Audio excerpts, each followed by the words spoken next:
Konačno smo se dokupali Keychron K4 V2 tastature, a sve zahvaljujući našem drugaru Johanu koji me je pogledao klipove na našem kanalu i rekao, pa imam i ja konja za trku, kako vam se čini da uradite recenziju jedne Keychron tastature. Mi smo obe ručke prihvatili. Johane, hvala ti brate, bez daljeg odlaganja da vidimo o čemu se to radi.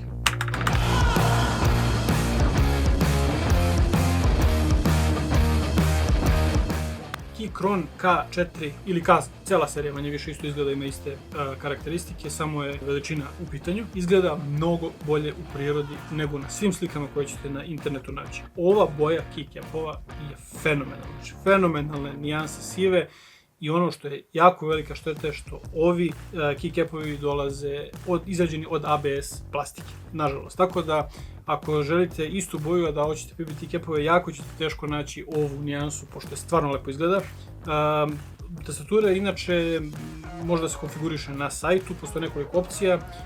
Ona može doći samo sa belim pozadinskim osvetljenjem, $10 skuplja je sa RGB osvetljenjem i još $10 skuplja je sa ovim aluminijumskim frejmom za kojim dolazi i ova tastatura. Aluminijumski frejm je inače jako lepo urađen, stvarno lepo osjećaj i na dodir i sve. Da, završna obrada je baš na visokom nivou. Sve pohvale za to. Inače, ova tastatura je i hot swap, također to konfigurišete na sajtu i ono što je sjajno kod ove tastature je što maksimalno konfigurisana sa svim pogodnostima je $100, $99. Znači za jednu ovakvu tastaturu $99. Samo ću da se nadovežem kratko za hot swap varijantu, to je ono što smo otkrili, što treba da napravimo ceo serijal, Zona sumraka tastatura edition. Da.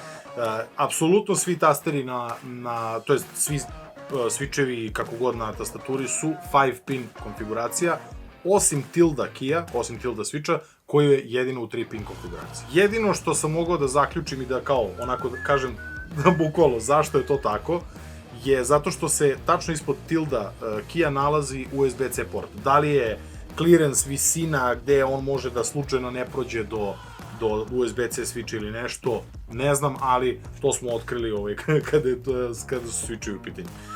Što je Sava rekao, tastatura je prelepa i mnogo lepše izgleda uživo nego na bilo kojoj slici. 96% je layout, jako je lepa, kompaktna, spakovana, imate apsolutno sve, znači i numerički deo, i F-tastere, i sve drugo, i strelice koje su normalne, znači nisu splitovane na pola i tako nešto. 100 dugmića ravno. 100 dugmića ravno i to je kompenzovano time što su u stvari taster 0 na numeričkom delu spakovali da bude taj 1 U veličine kao i svi ostali tasteri, kao i ostala slova, a ne onaj duži koji je 2 ili 2,5, ne znam sad tačno, po defaultu. Stabilizatori na ovoj tastaturi out of the box su definitivno top notch sređeni, apsolutno sve pohvale za Keychron kako su radili fabrički stabilizatore, ima ih manje i na drugačijim su mestima nego što smo inače navikli na drugačijim layoutima, ali zbog numeričkog dela Enter i plus, veliki Enter glavni, Backspace i Space su oni tasteri koji imaju stabilizatore u sebi.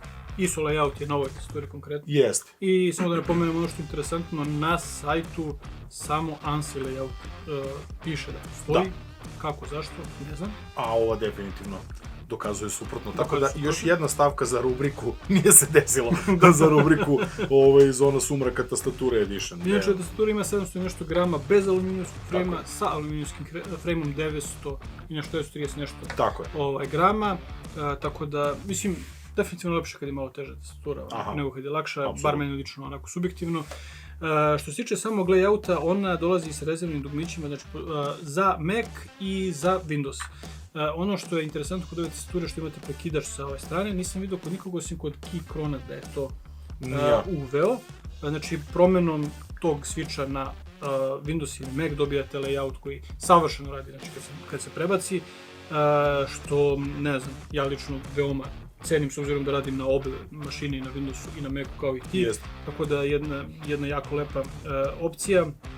Također sve te kontrole su sa leve strane, tu je onaj L-shape USB-C port. Kablo koji dobijete uz tastaturu je taj L-shape, što je super, mnogo lakše za pristup.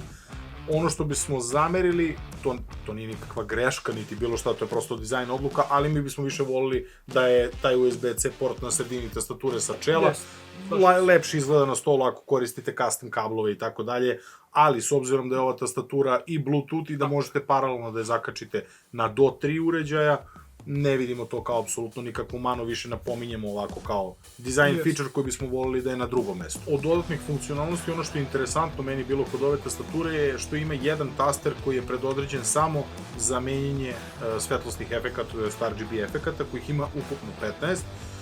Vrlo klasični su, wave sa leve, wave sa desne, ripple iz centra, fade in, fade out i tako dalje, bukvalno najklasičniji RGB efekti na koje ste navikli do sada, s tim što imate jedno dugme posvećeno samo tome, što je dosta cool, zato što uvek znate koje je to dugme i ne morate nešto pretarano mnogo da razmišljate. Samo se treba navići, recimo, pošto mi koristimo 60-75% pogod, obično je taj delete tu uvek u ćošku, tako nešto, tako da, eto, neka stvar koja mora biti... Ovde je to nešto drugačije rešeno, ali bez obzira na to, stvarno, ovaj layout je vrlo kompaktan, iako ja lično ne koristim numerički deo tastature, a ono što smo Sava i ja 1000 puta komentarisali je kao kako bismo volili da taj numerički deo tastature bude negde sa leve strane i da postoji taj opcija tog layouta. Ako neka ozbiljna glava iz industrije tastatura sluša ovo, prebaci na levu. Ima, znači Everest Mountain u stvari ima varijantu da se kompletan numerički deo izvuče, prebaci sa druge strane tastature, postoje još nekoliko tastatura koje nude tu opciju.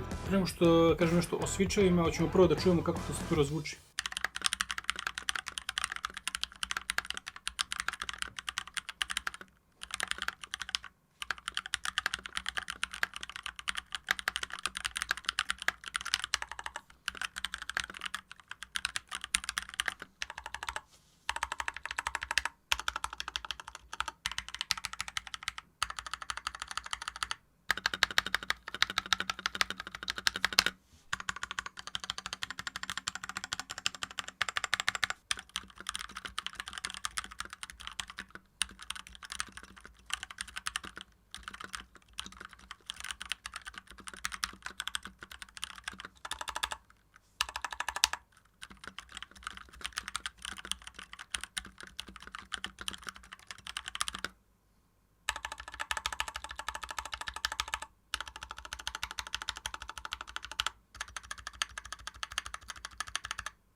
Jedna stvar, kad modifikujete tastaturu na njihovom sajtu za poručivanje, imate opciju Gateron, Brown, Red i Blue, naravno, klasika po meni, a mislim i po tebi da su Gateronovi nešto bolje od Cherry MX-a, ali... Složio bih se.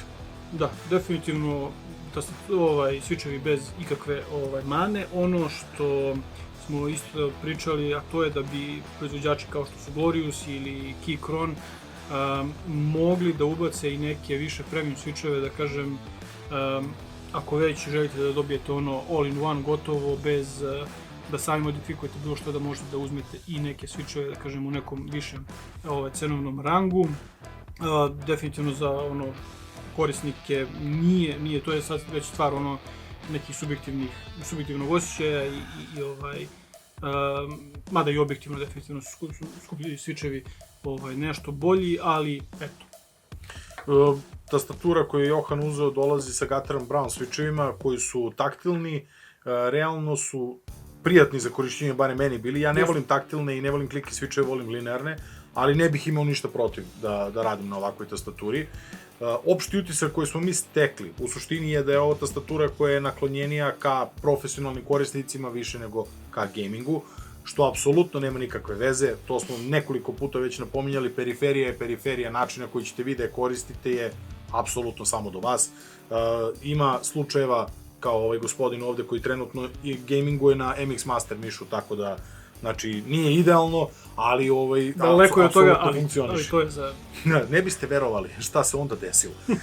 U svakom slučaju, to je Petroviću, tebi pričam, šalim se, mislim, pričam svima, ali Petroviću pogotovo, pošto smo skoro na Discordu imali jednu debatu vezano za switcheve, da je kao ovaj ili onaj switch bolji za gaming. Switch je switch, tastatura je tastatura, miš je miš. način na koji ćete vi koristiti apsolutno do vas. Definitivno će neki switchevi, odnosno neke periferije biti naklonjenije gamingu zbog fičara koje imaju, ali sve u svemu, ja bih ovu tastaturu stavio u profesionalni koš, da kažem, samo zbog toga što je fali 2,4 GHz konekcija da bi bila na wirelessu, taj top-notch gaming experience koji generalno nude neki drugi proizvođači. Ako je vežete na kabel, to je to. Ona u tom sekundu postaje gaming tastatura i nema tu više šta da se priča. Kada gurnete u tastaturu kabel, ona postaje gaming tastatura. Design, language, generalno cele tastature i cele K serije je, rekao bih, naklonjeniji ka profesionalnim korisnicima više nego gamingu. Znači prelep, font, apsolutno, stvarno, ovako, tanak, lep, profesionalan. Znači nema što da kažem, definitivno po mom ukusu, boje, isto, prelepe. Ono što još nismo napomenuli, to je baterija, koja ima stvarno sjajnih 4000 mAh i sa RGB-om upaljenim ona treba oko 72 sata. Bez RGB-a to je oko 24 sati, što je stvarno 4000 mAh. Ili ako je držite opet na kablu, onda je beskonačno. Onda je beskonačno. Kada gurnete kada u tastaturu stavite kabel, ona postaje gaming i ima zauvek struju, što je potpuno neverovatno. 2021. godine. Osim ako struja ne nestane.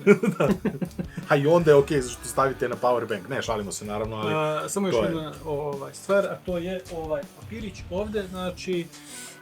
to je, jesam ga na fokusu Dakle, sve je na ovom papiriću, sve komande, sve, znači za povezivanje, za RGB, tu je i Penguin, tu je i ovaj za macOS settings ikonice, tako da sve.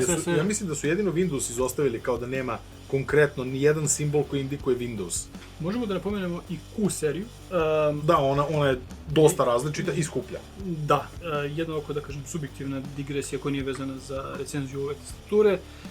To je da, mislim, ovi proizvođači su kao Glorious, kao Keychron koji su krenuli s tim tastaturama i stvarno su posvećeni tome, napravili su taj iskorak više i kao što je ovaj GMMK Pro i Q serija takođe, vrlo slično generalno GMMK Pro, one su doduše duplo skuplje od K serije, ali mogućnosti customizacije i sve što dolazi uz nju stvarno onako, da kažem, jedan package, ja mislim da možete dobiti tastaturu da nemate apsolutno nikada razmišljate ništa šta ćete da... Još kad bi dali opciju, kao što si rekao, da ima skupljih switcheva u startu, to bi bilo to u principu. Onda ostaje na vama da se igrate sa zvukom, da li hoćete da lubujete switcheve, stavljate neku penu unutra i radite takve neke modifikacije, ali generalno to je to. I kad smo kod modifikacija, samo da ne zaboravimo, Johan je uradio par modifikacija na ovoj tastaturi, stavio je O-ringove, što ste mogli i da čujete u testu zvuka, znači snimili smo sa i bez. I pored toga uradio jednu vrlo interesantnu stvar koja meni nikad nije pala na pamet, stavio one filceve male koje stavljate na nogice od nameštaja da ne bi grebali parket, pod i tako dalje.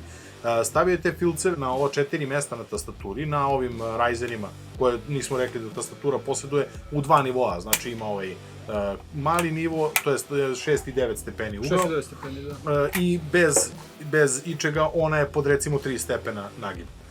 Kada se stave ovi filcevi, tastatura definitivno dobija neki vrlo interesantan zvučni profil. I u suštini ono što to obezbedi je da se vibracije koje se prenose na 100 smanje na minimum.